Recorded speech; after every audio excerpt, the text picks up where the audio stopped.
তথা সেই সফল যে বলবে আমি মরতে প্রস্তুত কিন্তু ঈমান বিক্রি করতে প্রস্তুত নয়। সেই সফল যার একটা টাকার প্রতি অবৈধ লোভ নাই, অবৈধ একটা টাকার প্রতি ন্যূনতম লোভ নাই। আপনি নিজেই নিজের আত্মা এবং নফসকে চেক করেন যে আপনার একটা টাকার প্রতি যদি, অবৈধ টাকার প্রতি যদি ন্যূনতম লোভ থাকে, আপনি দাজ্জালের ফিতনা থেকে বাঁচতে পারবেন না। পরকালে যার বিশ্বাস সর্বোচ্চ পর্যায়ে, পরকালে যার বিশ্বাস সর্বোচ্চ লেভেলে, ও দাজ্জালের ফিতনা থেকে বাঁচতে পারবে। আসহাবুল উখদুদ ওয়াস সামাই যাতিল বুরুজ ওয়াল ইয়াউমিল মাউউদ ওয়া শাহিদু ওয়া মাশহুদ কুতিলা আসহাবুল উখদুদ। ওদের বলা হলো হয় ঈমান না হয় সামনে আগুন, ঝাঁপিয়ে পড়ো। তো ওরা বলল আমরা আগুনেই ঝাঁপিয়ে পড়ব। তো ওরা আগুনে কেমনে ঝাঁপিয়ে পড়বে এটা ছাড়া সম্ভব নয় ঝাঁপিয়ে পড়া, যদি ওই আগুনে জান্নাত না দেখে। আর নিজের বাড়িতে যে এসি রুম আছে ওখানে জাহান্নামের আগুন জ্বলতেছে। তো ওরা এটা বিশ্বাস করে যে আমি যদি আমার এসি রুমে ফিরে যাই ঈমান পরিত্যাগ করে, তাহলে ওই এসিরা বাতাস নয়, এটা জাহান্নামের আগুন। আর যদি সামনের আগুনে ঢুকে যাই তাহলে এটা আগুন নয়, এটা জান্নাত। তো এই সেম ঘটনা তো দাজ্জালের সময় হবে। দাজ্জালের জান্নাতে যে ঢুকবে ও ঢুকে গেল জাহান্নামে, আর দাজ্জালের জাহান্নামে যে ঢুকবে ও ঢুকে গেল জান্নাতে। তাহলে পরকালের উপর ইয়াকিন না থাকলে তো আপনি দাজ্জালের ফিতনা থেকে বাঁচতে পারবেন না। তাহলে এবার দাজ্জালের আবির্ভাবের পর সারা পৃথিবীর সব মুমিন মুসলমান বিপদে, কোনো খাবার নাই, অসহায়, কিচ্ছু নাই। এবার বিপদগ্রস্ত মুমিন মুসলমানদের বাঁচানোর জন্য আসবে ঈসা আলাইহিস সালাম। এই হলো প্রেক্ষাপট। তাহলে শুরুতে বিপদে ইহুদি খ্রিস্টানেরা, বাঁচাতে আসবে দাজ্জাল। সব ক্ষমতা তখন দাজ্জালের কাছে। বিপদে এবার মুসলমানেরা। কোন মুসলমানেরা? যারা সব দেশ বিজয় করে শেষ করে দিয়েছে। তুরস্ক বিজয় করেছে, মসজিদে আকসা, ভারত, তারপরে ইতালি, সব বিজয় শেষ করে দিয়েছে। ওরা এখন চরম বিপদে। এবার ওদেরকে বাঁচানোর জন্য আসবে ঈসা আলাইহিস সালাম। তো ঈসা আলাইহিস সালামও এমন অলৌকিক ক্ষমতা নিয়ে আসবেন যে তার নিঃশ্বাস যতদূর পর্যন্ত যাবে, নিঃশ্বাসে কাফের মারা যাবে। আল্লাহু আকবার, আল্লাহু আকবার। নিঃশ্বাসের স্পর্শে কাফের মারা যাবে, রাসূল সাল্লাল্লাহু আলাইহি ওয়াসাল্লাম বলেছেন।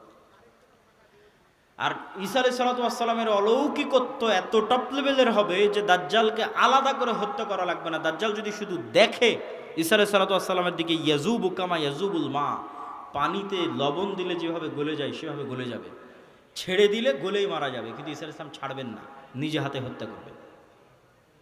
যেখানে হত্যা করবেন ওটাও ইসরায়েলের সীমানার মধ্যে। ইসরায়েলের বর্তমান রাজধানী তেল আবিব থেকে অতি নিকটে বাবে লুদ নামক জায়গায় দাজ্জালকে ঈসা আলাইহিস সালাম হত্যা করবেন। তো যেই ঈসা আলাইহিস সালাম এবং যেই মুমিন মুজাহিদেরা পৃথিবীর সবচেয়ে বড় ফিতনা দাজ্জালকে হত্যা করলো, তাদেরকে এবার আল্লাহ বলবে তোমরা তো এত বড় ফিতনা মোকাবেলা করলা, এখন আমার এমন একদল বান্দা বের হবে, ইয়াখরুজু ইবাদি লা ইয়াদানি লি আহাদিন, কারো পক্ষে সম্ভব নয় যে আমার ওই বান্দাদের মোকাবেলা করে। ঈসা আলাইহিস সালাম এত বড় নবী, তিনি পৃথিবীর সবচেয়ে বড় ফিতনা দাজ্জালকে হত্যা করলেন, তাকে আল্লাহ বলছে তুমিও পারবা না। এখন যারা বের হবে, অতএব মুমিন মুজাহিদদের নিয়ে তুমি তুর পাহাড়ে আশ্রয় নাও। তাহলে ঘটনার ক্ষেত্রগুলো দেখেন। তুরস্ক এবং সিরিয়ার সীমান্তবর্তী অঞ্চল, সিরিয়ার রাজধানী দামেস্ক, মসজিদে আকসা, বাবে লুদ যেখানে দাজ্জালকে হত্যা করা হলো, তুর পাহাড়, এই এরিয়াগুলোতে এই ঘটনাগুলো ঘটতেছে। শেষ সময়ের ঘটনা এখানেই ঘটবে, শামে ঘটবে। তো তুর পাহাড়ে আশ্রয় নেওয়ার পর কারা বের হবে? ইয়াজুজ আর মাজুজ। ইয়াজুজ মাজুজের সংখ্যা কত বেশি? একটা সহিহ হাদিস বলবো আর একটা জয়ীফ হাদিস। সহিহ হাদিসে রাসূলুল্লাহ সাল্লাল্লাহু আলাইহি ওয়াসাল্লাম বললেন যে আদম আলাইহিস সালামের পিঠ থেকে আল্লাহ মানুষকে বের করলেন, আদমের সকল সন্তানকে বের করে বলা হচ্ছে প্রতি 1000-এ একজন জান্নাতে, 999 জন জাহান্নামে। এই হাদিস রাসূল সাল্লাল্লাহু আলাইহি ওয়াসাল্লাম সাহাবীদের শোনাচ্ছে। তো প্রতি 1000-এ 999 জন জাহান্নামে, এটা শুনে সাহাবীদের মাথা নষ্ট, যে তাহলে তো আমরা সবাই জাহান্নামে। আদম সন্তানের 1000-এর 999 জন যদি জাহান্নামে যায় প্রতি 1000-এ, তাহলে তো আমরা সবাই জাহান্নামে। তখন মুহাম্মদ সাল্লাল্লাহু আলাইহি ওয়াসাল্লাম সাহাবীদের বলতেছে হতাশ হয়েও না, এই 999 জনের বেশিরভাগই ইয়াজুজ মাজুজ। এই 999 জনের বেশিরভাগই ইয়াজুজ মাজুজ। তো কতজন জাহান্নামে যাবে ইয়াজুজ মাজুজের বাইরে স্বাভাবিক মানুষের মধ্যে থেকে, এটা তো আর আমরা জানি না, তো এই জন্য নির্ধারিত করে বলা মুশকিল। কিন্তু এতটুকু অন্তত বোঝা যায়, আইডিয়া করা যায় যে আদম আলাইহিসসালাম থেকে নিয়ে কিয়ামত পর্যন্ত যত মানুষ আসবে তাদের কয়েক শত গুণ হচ্ছে ইয়াজুজ মাজুজ।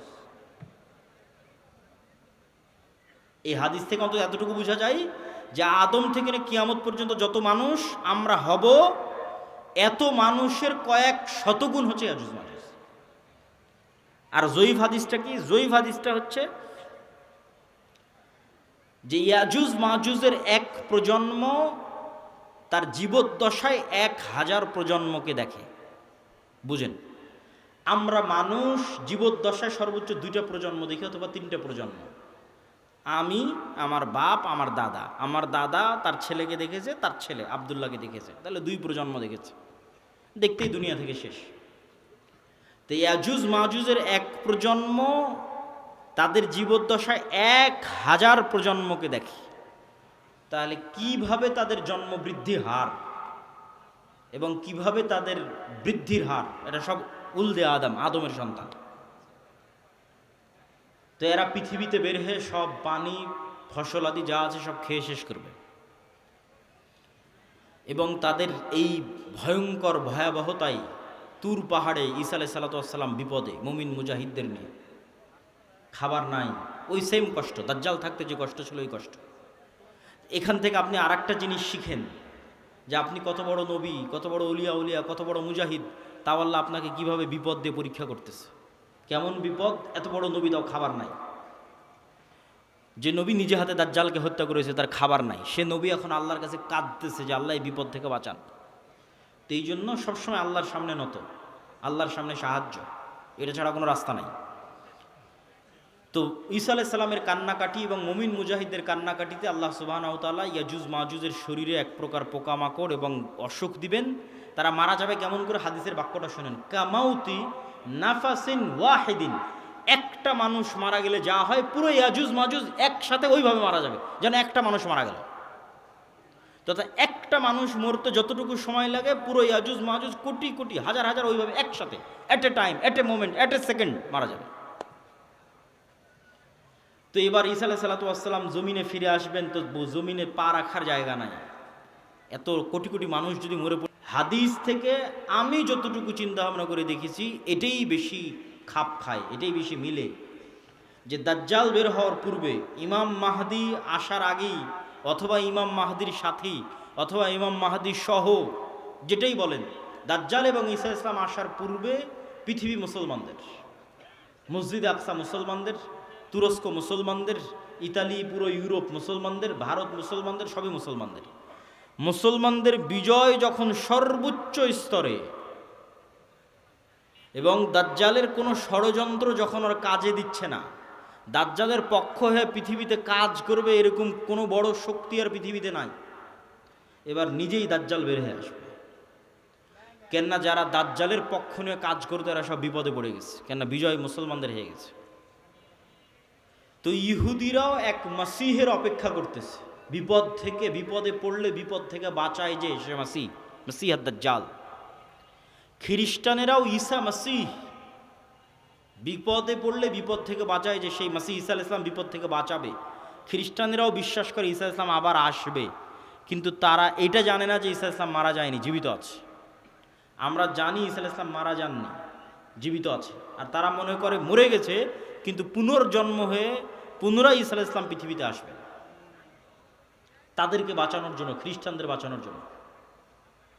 তাহলে সারা পৃথিবীর সবাই শেষ জামানার একজন বিশাল মাসিহের অপেক্ষায়। এবং আধুনিক এখনকার বিশ্বের যতগুলো নিউজ চ্যানেল রিপোর্ট, সবগুলোতেই বর্তমান যে যুদ্ধ চলতেছে, এই যুদ্ধ নিয়েও এই আলোচনাগুলো আমাদের দেশে নয়, এই অঞ্চলে নয়, ইউরোপ এবং আমেরিকায় আলোচিত হচ্ছে, যারা বিশ্ব শাসন করে তাদের কাছে। তাদের ভাষায় দাজ্জাল হচ্ছে অ্যান্টি ক্রাইস্ট ইংরেজিতে, আর মালহামা হচ্ছে আর্মাগেড্ডন, আর জেসাস ঈসা আলাইহিস সালাম উনি আসবেন। অ্যান্টি ক্রাইস্ট না আসলে জেসাস আসবে না, অ্যান্টি ক্রাইস্ট মানে দাজ্জাল। আর অ্যান্টি ক্রাইস্ট ততক্ষণ আসবে না যতক্ষণ না ইহুদিরা জেরুজালেমে একত্রিত হচ্ছে, এটা তাদের বিশ্বাস। ইভাঞ্জেলিক্যাল খ্রিস্টিয়ান যারা, যারা ইঞ্জিল কেন্দ্রিক খ্রিস্টান, তাদের বিশ্বাস। তো ফলত তাদেরও ঈসা আলাইহিস সালামকে নিয়ে আসতে হবে, ইহুদিদেরও একজন মাসিহ লাগবে। ফলত সবাই সেইটারকে সামনে নিয়ে কাজ করতেছে, যে ওইটা যত দ্রুত ঘটানো যাবে তত দ্রুত মনে করতেছে আমাদের বিজয়। কিন্তু সবার কামনা অনুযায়ী তো কাজ হবে না, সবার চাওয়া অনুযায়ী কাজ হবে না। কেননা সবাই ভুল বুঝবে, ভ্রান্তিতে পা দিবে। কি কি ভ্রান্তিতে পা দিবে বলি? ইহুদিদের আসল মাসিহা যিনি, আসল মাসিহ যিনি, তিনি তো চলে এসেছেন, কিন্তু তারা তো গ্রহণ করেন। ইহুদিদের প্রকৃত মাসিহ তো ছিল মুহাম্মদ সাল্লাল্লাহু আলাইহি ওয়াসাল্লাম নিজেই। মুহাম্মদ সাল্লাল্লাহু আলাইহি ওয়াসাল্লামের অপেক্ষায় তারা মদিনায় গিয়ে বসে থাকতো, অনেক আগে গিয়ে বসেছিল, ইমান তো আনেনি। তো এরা তো মাসিহকে চিনতে পারেনি। ঈসা আলাইহিস সালাম তো মাসিহ চিনতে পারেনি, ইমান আনেনি, ঈসা আলাইহিস সালামকে হত্যা করার চেষ্টা করেছে, নিকৃষ্ট। তো এই জন্য এদের সঠিক মাসিহ এরা পাবে না। এরা দাজ্জালকেই মনে করবে আমাদের মাসিহ, কিন্তু দাজ্জাল তো হবে ভ্রান্ত। এই জন্য দাজ্জালের অনুসারী কারা হবে? ইহুদিরা। রাসূল সাল্লাল্লাহু আলাইহি ওয়াসাল্লাম বলছেন, ইয়াতবাউ দাজ্জাল ৭০ আলফা ইহুদ মিন আসবাহান। ইরানের ইস্পাহান শহরের ৭০,০০০ ইহুদি দাজ্জালের অনুসারী হবে। তাহলে ইহুদিরা দাজ্জালকে মাসিহ মনে করে দাজ্জালের অনুসারী হবে, কিন্তু দাজ্জাল তো পরাজিত হবে। কিন্তু প্রথম প্রথম যখন দাজ্জাল আসবে তখন তো সব ক্ষমতা দাজ্জালের হাতে, ফলত যে কেউ পথভ্রষ্ট হয়ে যাবে। তো এই অংশের সামারিটা করি। এই অংশের সামারি হচ্ছে, দাজ্জাল এবং ঈসা আলাইহিস সালাম আসার পূর্বে মুসলমানেরা পৃথিবী বিজয় করবে এবং ইহুদি এবং খ্রিস্টানরা বিপদে পড়বে। যেহেতু ইহুদি এবং খ্রিস্টানরা বিপদে পড়বে, বিশেষ করে ইহুদিরা, তো এখন ইহুদিদের বাঁচানোর জন্য দাজ্জাল বের হবে। এবং যেহেতু দাজ্জালের পক্ষে কাজ করার মতো আর পৃথিবীতে কেউ অবশিষ্ট নাই, এই জন্য এবার দাজ্জাল নিজেই বের হবে। দাজ্জাল যখন নিজেই বের হবে তখন এক নিমিষে, এক সেকেন্ডে সকল ক্ষমতা দাজ্জালের কাছে চলে যাবে। মুসলমানেরা হতভম্ব, হতবিহ্বল হয়ে যাবে। আকাশও বৃষ্টি বর্ষণ করে না, জমিনও ফসল উৎপাদন করে না, দুর্ভিক্ষই নিয়তি ইমান নিয়ে বাঁচার জন্য।